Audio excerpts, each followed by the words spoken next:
Hello friends. सिंहासन बत्तीसी की 15वीं पुतली सुंदरवती की कथा कुछ इस प्रकार है जो मैं आज लेकर आई हूँ। राजा विक्रमादित्य के शासन काल में उज्जैन राज्य की समृद्धि आकाश छूने लगी थी। व्यापारियों का व्यापार अपने देश तक ही सीमित नहीं था बल्कि दूर के देशों तक फैला हुआ था। उन दिनों एक सेठ हुआ जिसका नाम पन्नालाल था। वह बड़ा ही दयालु तथा परोपकारी था। चारों ओर उसका यश था। वह दीन दुखियों की सहायता के लिए सतत तैयार रहता था। उसका पुत्र था हीरा लाल, जो पिता की तरह ही नेक और अच्छे गुणों वाला था। जब वह विवाह योग्य हुआ तो पन्नालाल अच्छे रिश्तों की तलाश करने लगा। एक दिन एक ब्राह्मण ने उसे बताया कि समुद्र पार एक नामी व्यापारी है जिसकी कन्या बहुत ही सुशील तथा गुणवती है। पन्नालाल ने फौरन उसे आने जाने का खर्च देकर कन्या पक्ष वालों के यहाँ रिश्ता पक्का करने के लिए भेजा। कन्या के पिता को रिश्ता पसंद आया और उनकी शादी पक्की कर दी गई। विवाह का दिन जब समीप आया तो मूसलाधार बारिश होने लगी। नदी नाले जल से भर गए और द्वीप तक पहुंचने का मार्ग अवरुद्ध हो गया। बहुत लंबा एक मार्ग था, मगर उससे विवाह की तिथि तक पहुंचना असंभव था। सेठ पन्नालाल के लिए यह बिल्कुल अप्रत्याशित हुआ। इस स्थिति के लिए वह तैयार नहीं था, इसलिए बेचैन हो गया। उसने सोचा कि शादी की सारी तैयारी कन्या पक्ष वाले कर लेंगे और किसी कारण बारात नहीं पहुंची तो उसके ताने सुनने पड़ेंगे और जग हंसाई होगी। जब कोई हल नहीं सूझा तो विवाह तय कराने वाले ब्राह्मण ने सुझाव दिया कि वह अपनी समस्या राजा विक्रमादित्य के समक्ष रखे। उनके अस्तबल में पवन वेग से उड़ने वाला रथ है और उसमें प्रयुक्त होने वाले घोड़े हैं।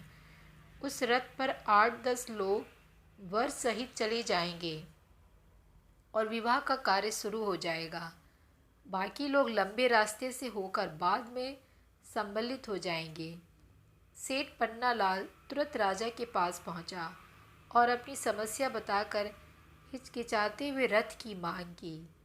विक्रम ने मुस्कुराकर कहा कि राजा की हर चीज़ प्रजा के हित की रक्षा के लिए होती है और उन्होंने अस्तबल के प्रबंधक को बुलाकर तत्काल उसे घोड़े सहित वह रथ दिलवा दिया।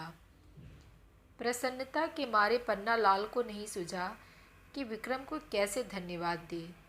जब वह रथ और घोड़े सहित चला गया तो विक्रम को चिंता हुई कि जिस काम के लिए सेठ ने रथ लिया है कहीं वह कार्य भीषण वर्षा की वजह से बाधित न हो जाए।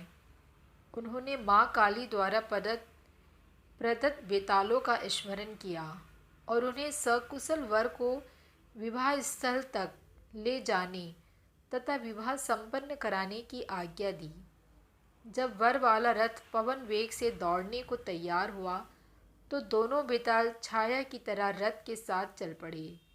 यात्रा के मध्य में सेठ ने देखा कि रास्ता कहीं भी नहीं दिख रहा है, चारों ओर पानी ही पानी है, तो इसकी चिंता बहुत बढ़ गई। उसे सूझ नहीं रहा था क्या किया जाए। तभी अविश्वसनीय घटना घटी।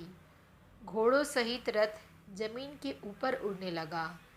रथ जल के ऊपर ही ऊपर उड़ता हुआ निश्चित दिशा में बढ़ रहा था। दरअसल बेतालों ने उसे थाम रखा था और विवाह स्थल की ओर उड़े जा रहे थे।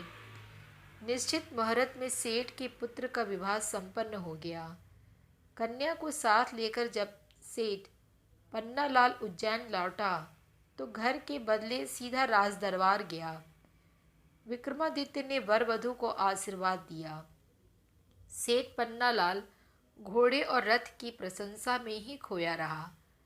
राजा विक्रमादित्य उसका आशय समझ गए और उन्होंने अश्व तथा रथ उसे उपहार स्वरूप दे दिया। तो मिलती हूँ अपनी अगली कहानी में।